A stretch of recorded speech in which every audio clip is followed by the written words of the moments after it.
Hey, Raj. Okay, so I just read something about DWave, the quantum computing folks. It sounded like, well, kind of mind-blowing, but also super technical. Something about a wiring bottleneck? What in the world even is that? Oh, Chloe, you've hit on something really, really big here. It's absolutely groundbreaking. So imagine you're building like a super duper delicate computer, right? One that only works at temperatures colder than deep space. Whoa, okay. Yeah, exactly.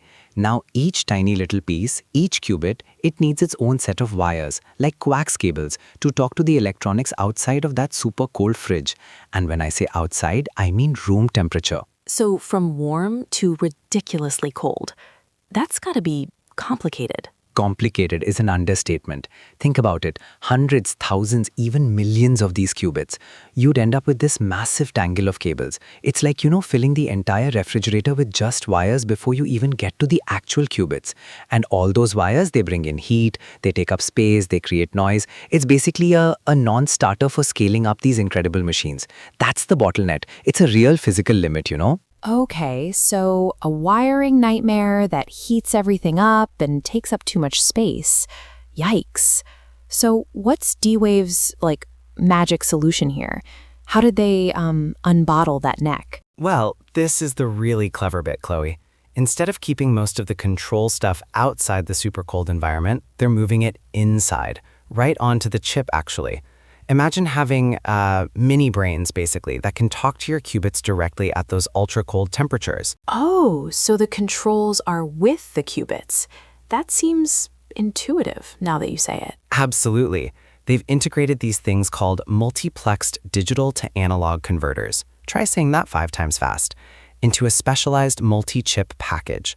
What that means is they can drastically reduce the number of physical connections. Instead of 1 wire per qubit, they can control thousands of qubits and couplers with as few as 200 bias wires. It's a game changer for scale. Signals get routed, addressed, and controlled locally, right there in the cold. Wow, just 200 wires for thousands? That's crazy efficient. It is. And the core of it really is this incredibly tightly integrated multi-chip package. They're using something called superconducting bump bonding. Superconducting bump bonding? That sounds like something from a sci-fi movie. It kind of does, doesn't it? But it's real science. They're fusing like a high coherence fluxonium qubit chip, that's your actual quantum computer part, directly with the cryogenic control chip. So the control signals, they don't have to travel meters and meters from room temperature. They're generated and routed right next to the qubits they're operating on. So no long-distance calls for the quantum bits. Exactly. And the other critical thing, Chloe, is the thermal performance. These cryogenic circuits, they were actually developed in collaboration with NASA Jet Propulsion Laboratory, JPL. So they're engineered to work at temperatures colder than deep space, right? And they produce negligible heat. That's super important because any heat would totally destabilize those fragile quantum states. This NASA partnership, it's been brewing since July 2025 actually. NASA GPL? Wow, that's next level endorsement. And you mentioned D-Wave's known for quantum annealing, but this is for gate model, right? What's the big deal there? Why is that distinction so important? Oh, that's crucial, Chloe. D-Wave is known for annealing, which is great for optimization problems. But gate model quantum computing, that's considered the long-term goal for the entire industry. It's universal, it's programmable, it's what everyone's aiming for. So D-Wave's stepping into a new arena, basically? Exactly. This breakthrough totally reframes the scaling problem for gate model.